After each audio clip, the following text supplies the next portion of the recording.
everybody. You know, I love my intro song, right? Every Thursday night, we are live here, the Boundaries to Bliss Lounge on YouTube, on Instagram. I hope you guys are doing well. We start at 8 o'clock. Sometimes it's give or take, it's a Thursday evening. So, trying to get everybody settled. And as you can see from my gear, I went to the gym a little bit earlier. I've started a new gym routine. So, welcome everybody. I'll tell you a little bit about it. You know, we always like to start the Boundaries to Bliss Lounge live show with some fun fact for the week, whether it was something fun you tried, something joyous, something interesting, like whatever was new. I want you to think about that. If you have a chance, put it in the chat. But, like, what new happened this week that you're proud of, that was fun, that was interesting, that was just noteworthy to you? So for me, as I said, you can see I have my gym stuff on and I got my Eagles shirt on under it, my Eagles t-shirt. But what was fun for me is I have started a new workout routine.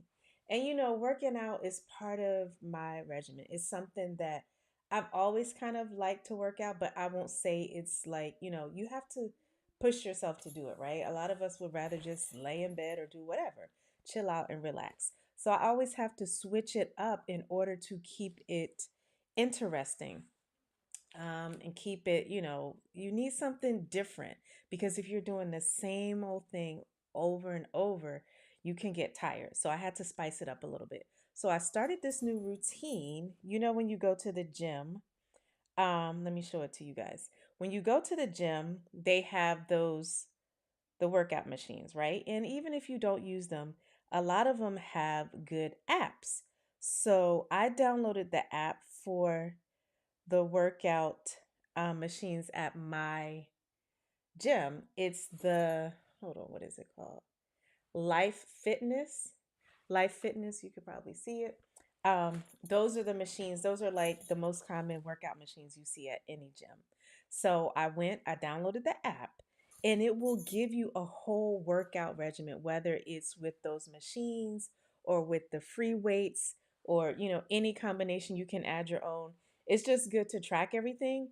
And so it keeps me motivated. Even if I'm working out at home, I use this app, and it integrates with my Apple health app. So it'll like track not only your steps, but like how you did your workout. So you put the number of weights, what body area, what exercise, what machine. If it was free weights, you mark that, and you put how many reps, how much weight you lifted or did on the machine, how many reps, and how much rest you did in between. So it's the whole thing. So I started that actually last week, but this week was my first full week, starting off at the top of the week. And I feel amazing. I was looking forward to it today. So I go there to the gym every other day. Now, I used to go to a gym where it was like the live weight resistance classes. I had my trainer, and I learned so much from them. Shout out to Anytime Fitness. I love them, but I had to stop because it wasn't fitting in with my schedule.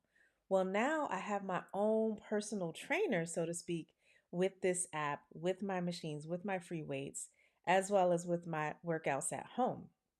So it has just been a game changer. Like the way I'm sleeping, the way I am, I monitor and track my glucose levels, because I was reaching pre-diabetes. I think I told you guys that.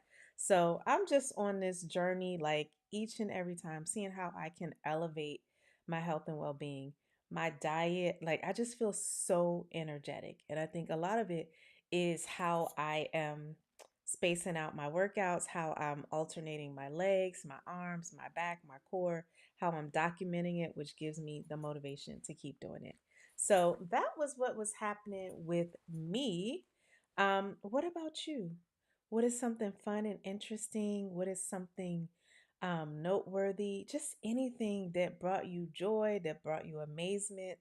I always believe that we should be mindful of having experiences that feed us, that nurture us, that nourish us, that give us a sense of like that we matter, that we're important. because as women, we pour so much into everyone else and we don't always pour into ourselves. Okay. So I would love to hear from you.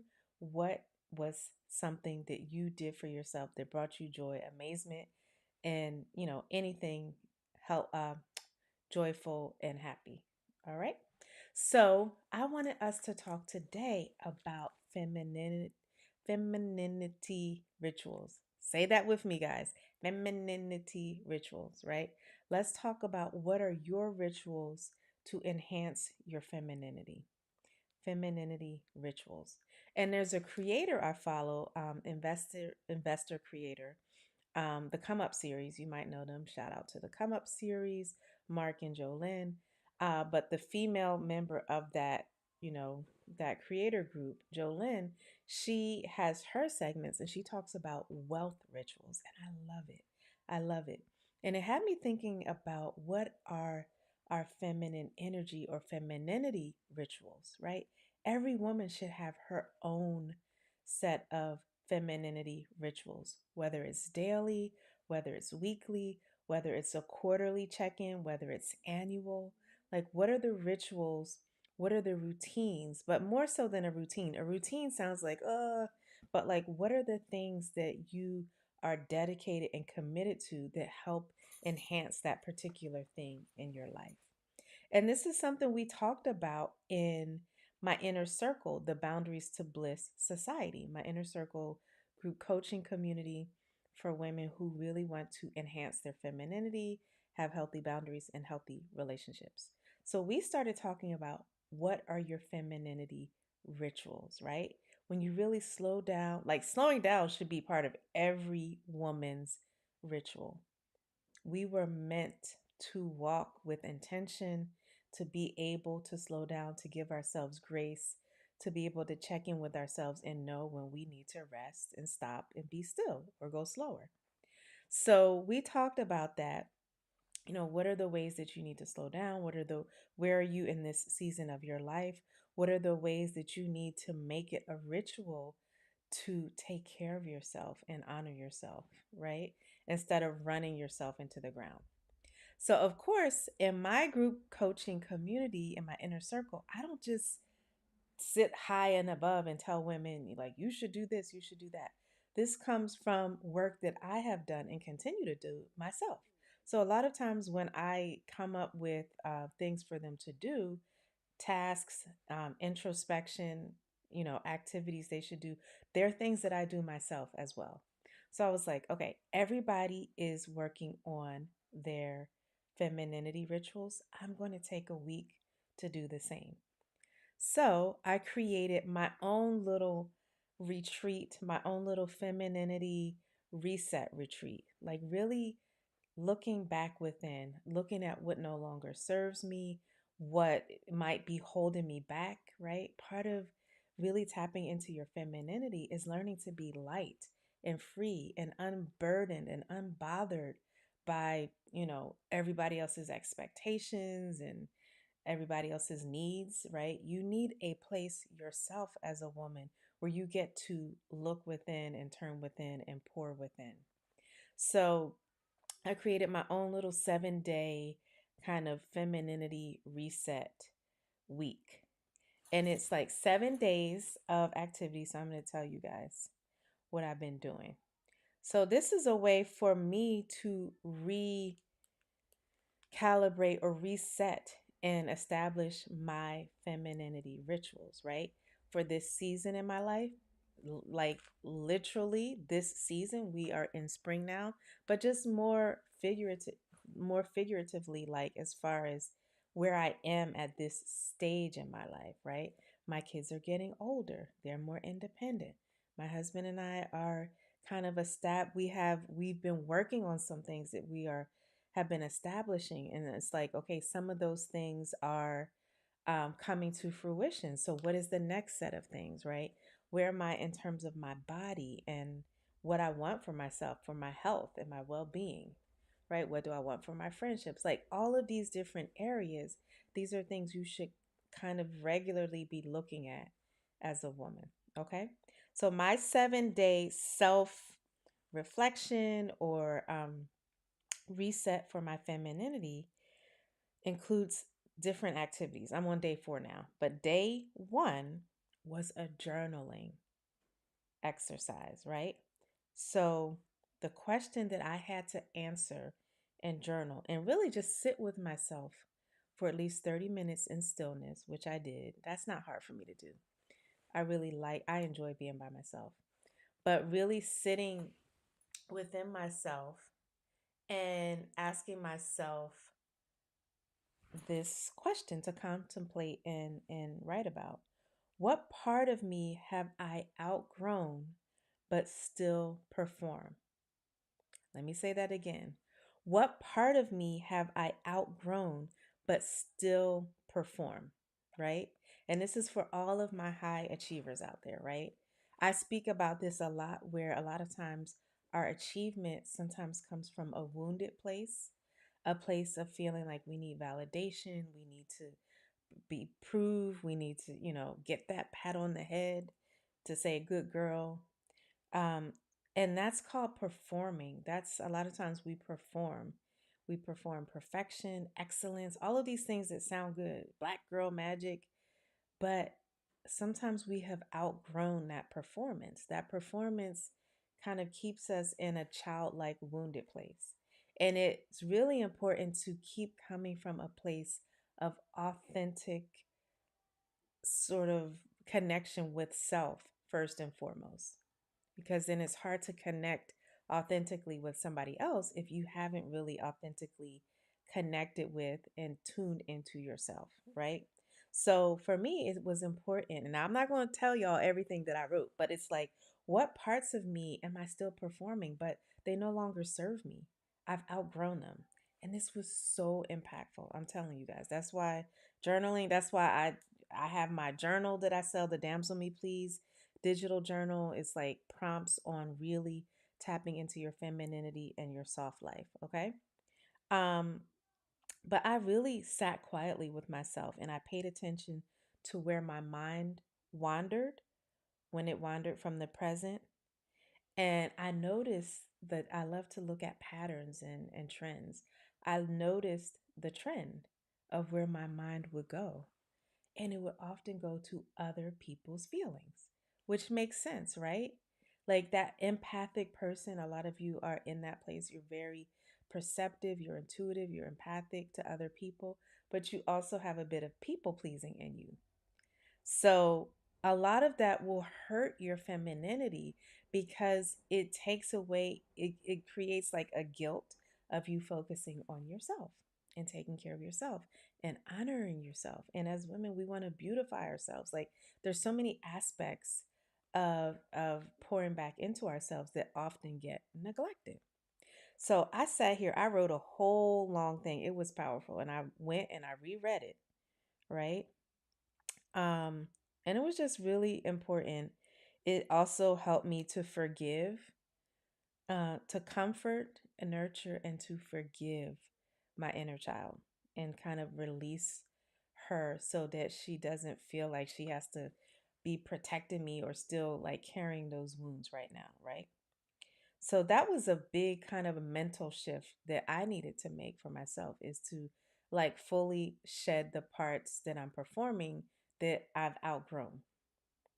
All right, so day 2 was about my energy levels, and it was about really stopping and taking note of my energy levels every 2 hours, seeing where I felt constricted, where I felt free, and then making adjustments. And I have to tell you, day 2, which was Tuesday, was amazing. But see, when my days are amazing, it starts literally 24 hours prior. So, what was I eating? Was I hydrated? How did I move my body? Was I stretching? Did I give myself time to rest? So, remember, day 1, I literally sat in stillness for 30 minutes, right? So, I was already starting off on like a good foot.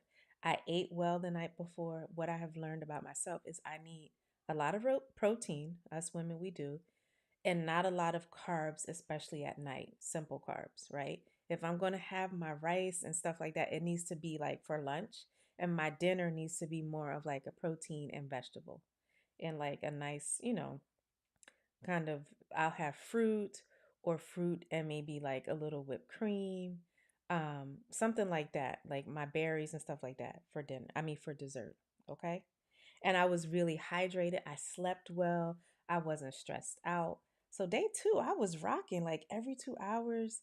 I ate, woke up feeling good and rested. I ate because I had eaten a good protein dinner the night before. I was checking in every 2 hours, feeling good, making sure I nourished myself and so forth. And it wasn't until like around I taught class that day. So around 7:30 I noticed that like earlier on around 6:30 or so in the class I started to feel a little bit tired, which made sense, right? And it helped me to see that I really need to take rest breaks. Whether it's a nap, and oh, by the way, Tuesday was the day I was also working out at the gym, but it invigorated me because I had a protein shake afterwards, right? I hope you guys are following me. Are you following? Put a one in the chat if you are following, right? Um, so, I need to take breaks, I need to take naps. Uh, Even if it's like a 15-minute nap is the bomb. 15 to 20-minute nap is amazing, right? You get up, you throw some water on your face, you just feel amazing. Um, okay, so that was day 3. That was day 2. Day 3 was asking someone to do something for you or allowing them to do something for you, totally receiving with nothing, not doing anything to reciprocate, like 100% receiving mode. So I'm not going to tell you everything, but I will just say that day 3 was a success. One thing that happened was my kids bought me ice cream. We went out to this bakery, homemade ice cream place. They paid for theirs and they bought mine, which I thought was sweet. And then I had some other ways that I felt very cared for, adored, and desired. And I'll leave it at that. And then, so that was day 3. So you get the point, right? Like each day is something different. And I was listening, just been relaxing, listening to some of my lectures, things that really feed me and make me feel good. Um, so day 4 has been about, and all of this is about really leaning into what I desire now. When I talked about season in life, right? What is it that I'm desiring? Making sure that I'm not using being productive and doing stuff and the next big thing as a cover, right? Like I'm somebody that I might tend to intellectualize. Like I might use that as a defense mechanism against really leaning into my heart. So these are things that really help me to go back to that. So day 4, and I started it and I'm going to redo it. It's really something for me. It's recording a voice memo or video saying the thing that I don't want you guys to know, but I really need to hear myself say, right? So it might be those things. A lot of us have things up in our heads and we're ashamed or we feel we're going to be judged and we don't even let ourselves go there, right? So it was me and I started it, but I'm going to redo it, making a recording saying what might feel like the unsayable. So it's like another way of taking off that burden of feeling like you know just worrying about the judgment of other people. And it had me thinking about how we live in such a time of like almost unlimited choice. For the most part, so many of us have so many options. More options than so many generations before us, right? If you're a woman, if you don't want to get married, you don't have to get married. If you don't want to go do this, you don't have to do that. Like there is literally there's so much freedom that we have, yet freedom of choice and options. Yet so many of us are even more unhappy than generations before. And I think a big part of it is, first of all, when you have so many options, it makes you feel you can feel unfulfilled with whichever one you chose because you're like, well, what about that one? What about that one? You start hypothetically comparing. But the other thing is, I think a lot of us still carry around the fear of judgment of other people. or we're somehow centering other people. Either we're trying to get them to like us, or we're trying to rebel against them and make us, show them that you're not going to tell me what to do. But either way, we're still responding to and reacting to something outside of ourselves. So I think that, like, with all of this kind of freedom of choice and options and different ways, like, literally, you could pick up a phone and find a way to make money, right? A lot of people talk about just the options that are available to just to get information and knowledge and cross global boundaries just through the internet. But yet so many of us are unhappy because we're still comparing. We're still unsatisfied with whatever choices we're making. We're overthinking it. And then we're still fearing, in some ways, the judgment of other people. So that is something that, just saying out loud the things that you feel like um, are totally, like, you don't, either you feel ashamed, you feel embarrassed, you don't want other people to know them, either your audience or people you know, people you love. But it's important that you leave a space to say those things to yourself. Okay. So that is day 4. Stay tuned. Next week, I'll tell you what happened with day 5, 6, and 7. And I will tell you how you can set up your own reset to help you establish your femininity rituals. And so far, what has come out of this is that my, like, pleasure and physical self care are so important to me. Doing things that, like, today I just wore one of my perfumes I haven't worn in a long time. Just making sure to indulge, me and the kids, we're going to go thrifting this weekend just to get some nice vintage pieces. I did a little shopping today when I was downtown. Just for me, I put the bag in my closet. Nobody knows, the kids, hubby, nobody knows. Only you guys know. But just those little things that are pleasurable, that are fun, that are joyful, that is important to me at this stage in this season. And overperforming, overworking, being overproductive, that's not that's not serving me in this season, right? It's like I always say, be more, do less, right? Be more in your softness and your femininity, and allow yourself to just rest and do less. Okay? All right, everybody. It was so good to connect with you guys on the Boundaries to Bliss Lounge, our live show where we have chats for empowered living. And I want to empower you all, and I want to empower myself, right? I'm a work in progress as well. You have to know that. Like, the things that I'm teaching, I hope it always comes across, or I hope you know these are things that I also continue to teach myself on this journey. Okay?